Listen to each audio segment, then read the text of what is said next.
Hello, this is Christine Rocha. I'm with CSEC's e-learning department, and you are watching an introduction to Camtasia Studio. Today what I want to do is introduce Camtasia as a way to provide asynchronous lecture capture for your students. Camtasia is a video capture, desktop capture, and editing tool that allows you to produce videos that you can post to an online streaming service like YouTube or Vimeo or Screencast, or post them into your Blackboard course with Kaltura Media. It's a fairly robust tool, but today this is just an introduction. All I'm going to show you is the very basics to let you know that you can install this software, sit down, and record a lecture, and not have to worry about using any of the fancy features to provide a quality experience for your students. I'm going to go ahead and switch over to my second monitor. And what we're looking at here is Camtasia Studio. When you open the program, this is what you're going to see. You'll see this pop-up window here in the front, and this is called the welcome window. And for recording your screen, whether you're going to be speaking over a PowerPoint lecture or demonstrating something in Excel or showing something on a web page, recording the screen is where you want to start. So you can launch that simply by clicking record the screen.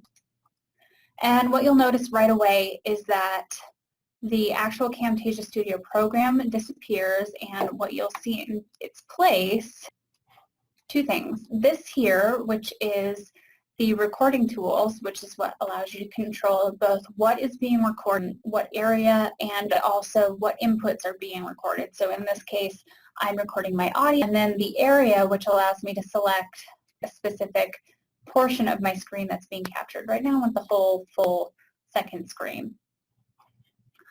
Once these are set to my liking, what I'm going to do is pull up my PowerPoint, set it to slideshow, and to start recording, I'm just going to click the record button.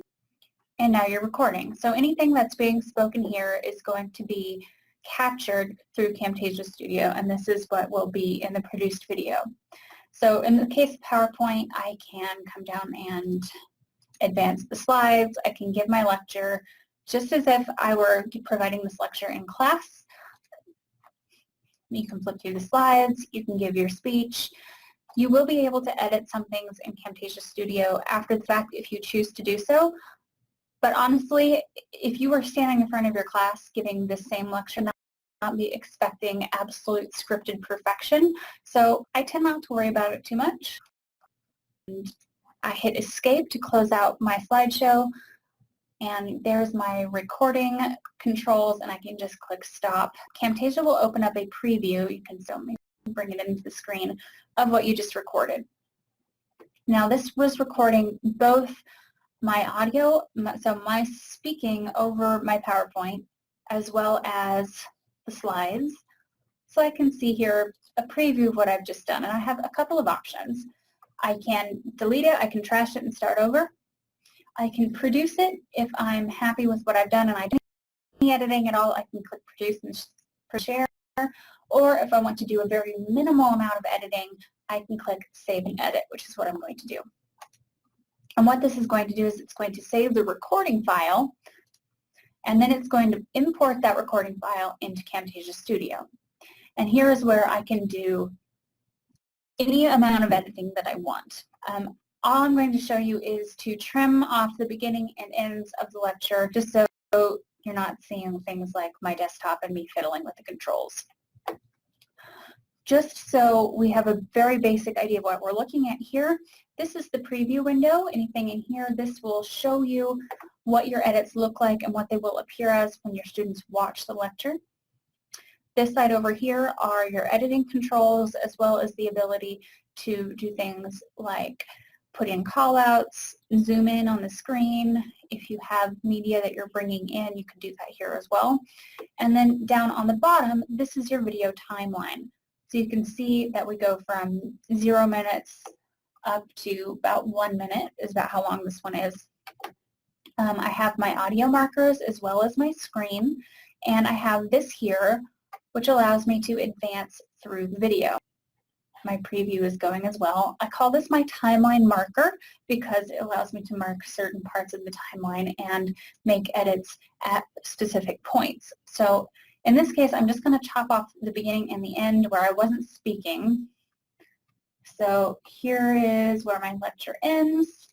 I know because, well, I'm on a blank screen. I can tell that I'm not speaking anymore because there's no volume marker here, and the picture goes back to my desktop. So I know that I'm done. And if I had this playing, I could hit the play button and it would advance and I would be able to hear the audio as well. If I come over here, I have my very basic timeline controls. Split simply splits the tracks. If you cut, you can take a certain section of it and cut it out.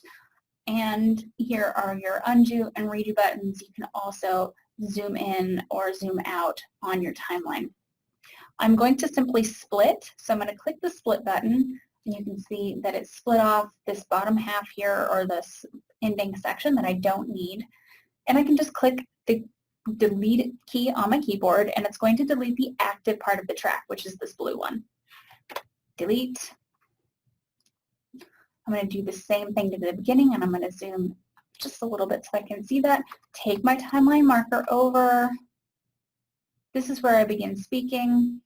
So this isn't so bad. So I'm just going to leave this be. I'm not really worried about doing anything fancy with this video.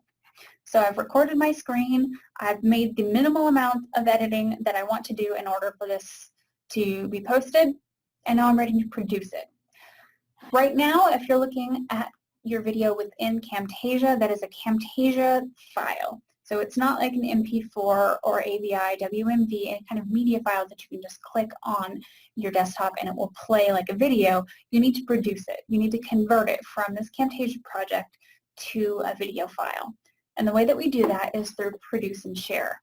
If you come up to the top, you'll see there's produce and share options here. If you have a third-party streaming service account with YouTube or Screencast, you can link those and upload directly to. But right now we're just going to produce that regular file. So I'm going to click the first option, which is produce and share, and bring me this production wizard. My general thumb is to select a video size that is at least 720. If I click next, it's going to ask me to save, give it a name. I'm going to call this demo. I'm going to select the location. In this case, I'm putting it in my Camtasia Studio folder. Where you put it is entirely up to you. It doesn't save location. And then it's going to finish. And in this case, it's going to render the project for a few seconds. The amount of time that it takes to render will depend greatly on the length of the video. This video was only 1 minute, so it should only take about a minute to render. If you have a full 45-minute lecture, it's going to run for a little while. Just let it do its thing in the background while you work on something else. Okay, so we're just about done. I open up my Windows Explorer and I go to my Camtasia folder. There's my project, and there's my MP4. And now you're recording. So anything that's being spoken here is going to be, there's my completed video. So now you have a video file that you can upload to a web streaming service or into Blackboard with Kaltura, play for your students, and you're allowing them to have a very similar experience listening to you lecture in class by using some of our available technology. It's a great tool to use and doesn't have to be intimidating at all. If you're interested in this, you can always contact the e-learning office. I'm going to drop my contact information right here, and if you have any questions, definitely get in touch.